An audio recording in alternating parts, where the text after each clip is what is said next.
Saudara, mari kita lanjutkan pembahasan kita tentang Tai Chi, deepening dan broadening ya. Nah, kita akan mengambil topik mengapa Jack Ma itu punya Tai Chi itu bukan Tai Chi Chuan atau Tai Chi Nusantara, tapi dia Tai Chi Zen ya. Zen ya. Artinya apa? Pertemuan antara Tai Chi dari Jack Ma dan Jet Li daripada Shaolin ya toh? Karena itu dinamakan Tai Chi Zen ya. Nah, apa yang menarik daripada Jack Ma punya Tai Chi Zen ini ya? Satu hari saya pernah melihat presentasi dari Jack Ma di dalam satu pertemuan dengan para eksekutif atau di Amerika, ya, atau karena nggak tahu tempatnya, tapi audiensnya semua banyak orang bule, orang-orang dari Barat, ya.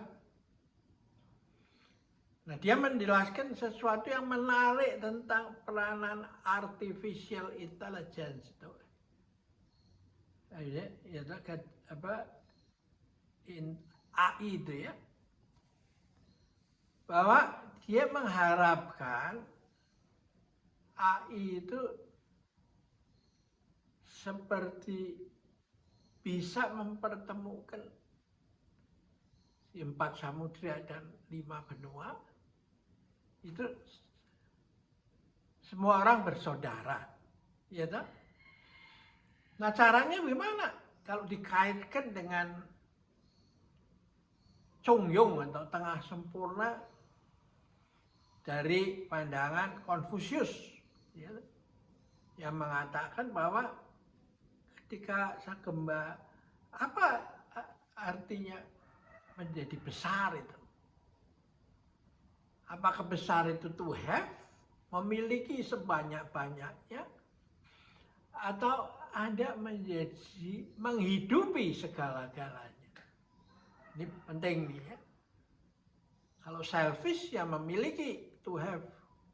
Kalau to be itu menjadi bagian daripada seluruh alam semesta. Dia mengatakan begini, kalau di satu tempat setelah di riset pasar, kita melihat orang di situ penggemar buah mangga itu, ya. Lalu melalui internet, artificial intelligence, kita cek di mana di seluruh dunia ini yang paling bagus mangga itu, toh? Karena misalnya di masyarakat seperti Jepang itu yang sophisticated, kalau dia demen sebuah buah itu satu buku buah harganya 1 juta pun dibeli itu, kalau saya lihat di berita-berita itu toh. Nah, ini yang menurut saya menarik itu. Nah, dengan artificial intelligence Anda bisa ngatur mereka mesti tanam bulan apa dan panennya bulan apa. Lalu berapa waktu yang dibutuhkan supaya dalam kondisi yang secepat mungkin dia bisa sampai ke pembeli yang mau membayar mahal itu. Ya. Nah, ini hanya bisa dikerjakan oleh artificial intelligence itu. Sehingga petaninya bisa mendapat keuntungan yang menggairahkan supaya dia itu bisa terus memproduksi dan memperbaiki kualitas, menjaga dan terus memperbaiki kualitasnya.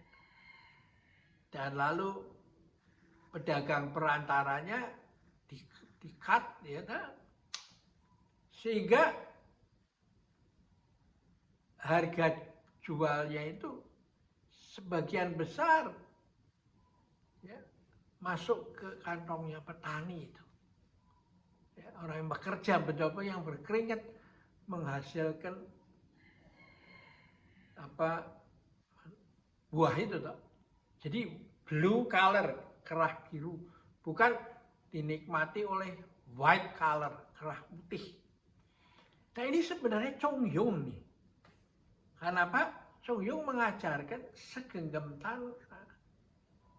tanah kalau sudah menjadi bumi, dia bisa memikul gunung tanpa pernah capek. Menenteng air, sungai maupun samudera tanpa pernah bocor itu. Sesendok air setelah berubah jadi samudera, dia menghidupi demikian banyak biota laut itu. Seguduk batu setelah jadi gunung, dia bisa menghidupi flora dan fauna yang demikian luar biasa banyaknya. Langit yang Anda lihat banyak awan apa segala macam. Tapi mau berapa banyak planet baru muncul, dia nggak pernah merasa engap itu. Please datang, kamu bisa. Jadi yang besar itu menghidupi yang kecil itu. Nah ini artificial intelligence itu menjadi penting karena menghidupi. Bukan artificial intelligence yang dipakai untuk menguasai. Misalnya, Anda nggak punya hotel, tapi Anda bisa menguasai artificial intelligence, sehingga Anda bisa memasarkan hotel tersebut dengan mayoritas sales daripada hotel itu, lalu Anda kuasai itu, sehingga lalu Anda bisa tekan lagi sehingga si hotel itu udah hidupnya pas-pasan aja lah untuk bayar karyawan aja. Nah ini nggak boleh ini. Demikian pula dengan transportasi, Gojek umpamanya. Jangan sampai artificial intelligence ini dipakai untuk menguntungkan si organisatornya ini. Sedangkan drivernya yang capek, yang mencicil mobil apa segala macam, ngidupin keluarganya di rumah, itu dapatnya saya, saya pernah naik Grab itu ya, saya tanya dari Cinere ke Pondok Indah berapa? Kalau Bapak pesan langsung itu 50.000. Ya, murah. Ya, daripada pakai mobil sendiri kan. Tapi berapa dia bawa, dapatkan dia dipotong sedemikian rupa sama kantornya, membayar bensin sendiri. Akhirnya bersihnya berapa Pak? Ya Pak, 15.000 udah bagus Pak.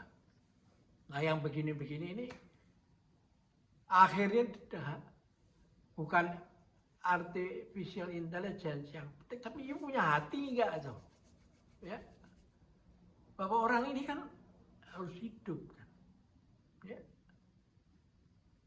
Jadi inilah yang menurut saya uniknya dari artificial intelligence ini, bisa menjadi tools untuk mengembangkan konsep dari Confucius tentang Chong Yung, tengah sempurna. Ya. Nah, sama juga dengan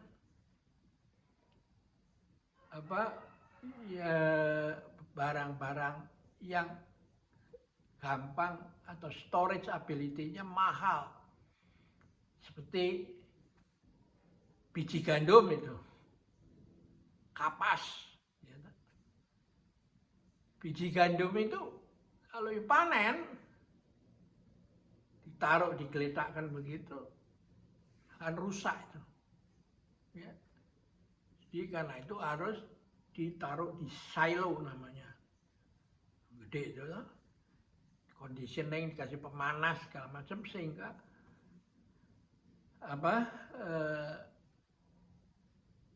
kandungan airnya menjadi sedikit dan tidak rusak toh. Nah itu biayanya besar, mendirikan silo segala macam dan operatingnya juga besar. Nah petani gandum di seluruh dunia itu mengharapkan adanya buyers, pembeli yang begitu panen langsung masuk, dia punya kontainer, masuk ke kapal, bang, dikirim ke pabrik itu. Nah biarlah pabrik itu yang menampung silo, ya, tempat penyimpanan gandum itu, karena itu mempunyai economically bisa jalan karena pabriknya besar kan. Tapi kalau orang punya hanya berapa hektar tanaman gandum, bikin silo sendiri, di mana? Kalau digabungkan di satu desa, lalu kualitasnya beda-beda, apakah sekatnya ini milik si ini, milik nggak bisa toh. Nah disinilah pentingnya perusahaan-perusahaan besar. Jadi alam semesta itu juga membutuhkan organisasi bisnis yang bergerak di dalam membuat aliran itu. Karena dengan demikian maka seperti dikatakan burung-burung di udara yang tidak menabur benih tapi diberi makan oleh Sang Pencipta itu. Jadi limited storage ability-nya itu, biaya storage untuk itu menjadi penting itu, ya. Nah di sini artificial intelligence bisa berperanan. Saya tertarik pada konsep dari Jack Ma ini, ya. Nah pengalaman saya juga, saya dulu suka menghadiri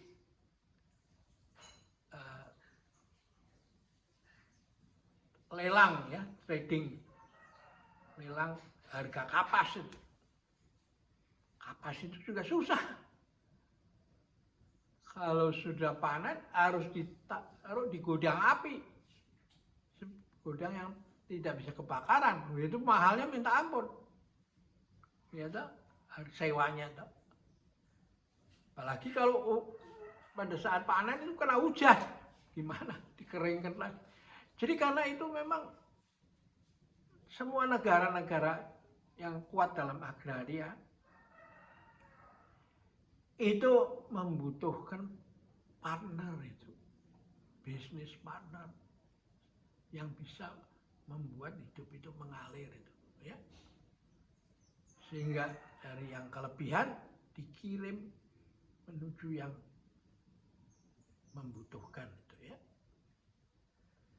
Nah, sekarang kita dengan hilirisasi produk pertambangan seperti nikel, boksit dan lain-lain, tembaga apa segala macam, itu terjadi proses hilirisasi.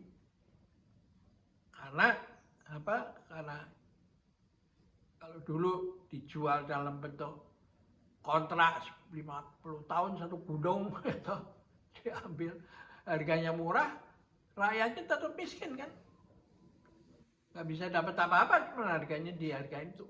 Jadi ada usaha untuk mengadakan hilirisasi.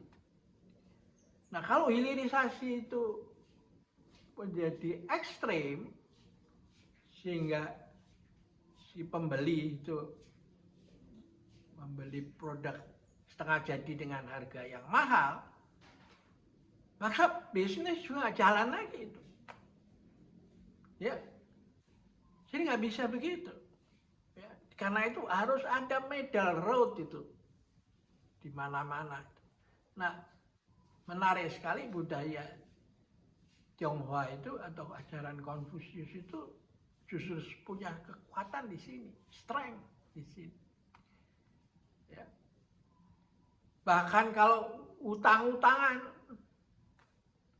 itu partnernya lagi kesusahan dan nggak bisa bayar utang, di Timur ini mempunyai satu konsep umpamanya di Nusantara ini tunosata bati sana, rugi uang tapi persahabatan tetap ada terus di bayangnya itu, sehingga hubungan bisnis itu terus bisa berlangsung. Tidak hanya pas untung terus yang satu rugi ya dibiarin mati. Nah, ini nggak bisa. Karena itu memang alam semesta menciptakan suatu konsep Bhinneka Tunggal Ika. Ya. Nah, perusahaan-perusahaan gandum yang besar, penggilingan tepung terigu itu salah satunya adalah Bogasari. Itu karena dia punya sangat perusahaannya di sini kapasitas besar, maka dia dengan menggunakan artificial intelligence dia bisa mengontrol itu stok di negara ini sekian, matangnya sekian, ini sekian, siap ekspor sekian. Jadi ekonomi dunia bisa hidup gitu. Nah kalau sekarang main tarif, memberi kesempatan hanya orang yang mau menikmati hidup tapi tanpa kerja, ya memang akhirnya ekonomi dunia akan crash dan akhirnya akan terjadi masalah yang menyangkut seluruh dunia, macet mesin ekonominya. Nah, makanya itulah kan kita melihat peranan Tiongkok ada di sini dan diharapkan melalui Belt and Road inisiatif BRI dia bisa menjadi mesin untuk mengatur keseimbangan ini, ya, mengatur jalan tengah sempurna, Congyung tengah sempurna, win-win proses, ya. Oke, kita akhirin dulu pertemuan kita, sampai jumpa lagi.